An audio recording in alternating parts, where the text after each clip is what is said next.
Mr. Nugent, your budget reduction plan is even more ambitious than 10%. We're going back to 2004, or at least you said that in another form. How would we do that? Well, I'm going to go back. I'm not going to talk about nickels and dimes.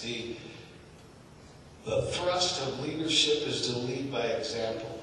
You made a statement that somehow the elected officials cannot have any impact on people. Now, if that's the case, corporate America in every city, the council and mayor, the city manager sits at the behest of them. Any 4 votes, any given day, that manager can go.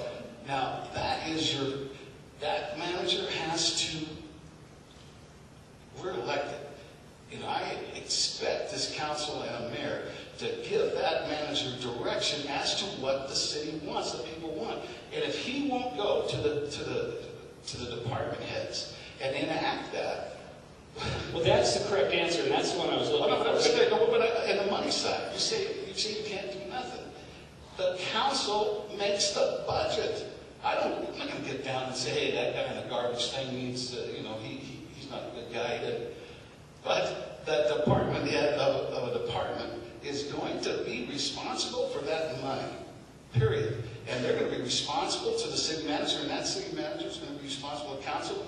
And that's the problem. You've got to lead by example. A bureaucrat running a bureaucrat ain't going to get it. And that's what we've had here for 20 years. And we've drawn that out. We'll finish with the budget just for a second, because you doubled back to personnel. That's the answer we were looking for, because personnel's been discussed a lot in the forums, and it's been, we will do this, or we plan to change that, or analyze this department head. But the reality of it is, in the current structure is you dictate to the city manager that he does it. But you lead by example. I work... Microphone, please. Oh, I'm sorry. I work as hard as any human in this building, and anybody who knows me knows that. It's cost me a lot. It probably cost me the best wife that any man could ever have, because I work too much. And I don't go into anything and don't lead. And I think there's other people here that come to the table with the same thing. We're going to lead, and from that, the people that you're leading will come to the table better prepared, better and ready to do what the elected people want their elected officials to get done. Okay, we kind of got sideways. We get the point. Now let's go back to the budget. How are you going to roll it back to 2004? You just say at the budget hearings, we're 4 or 5 million off, 6 million. If you go to the 204 revenue side, it's really less than we're taking in. But on the spending side, factoring inflation, that's about where we're at right now as a community. We had that bubble. We got a bunch of revenue in from the bubble. It's gone. 2009 may be flat. Okay? So we're going to have 2 years in a row of this flat income.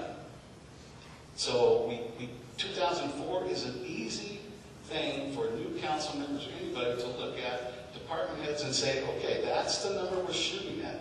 One of the things I think, we try and cram this whole budget process into 3 or 4 days in April or May, the budget.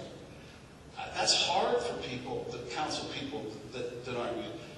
I think at least once a month at one council meeting, we should set aside an agenda item and start talking about a department, not to cut it, but so each person can say, okay, that's what they do. So when we come to the budget hearings, they're familiar with the semantics that goes on in that department and not trying to get it done in 3 days. Okay, Bill, thanks. So we need to move on.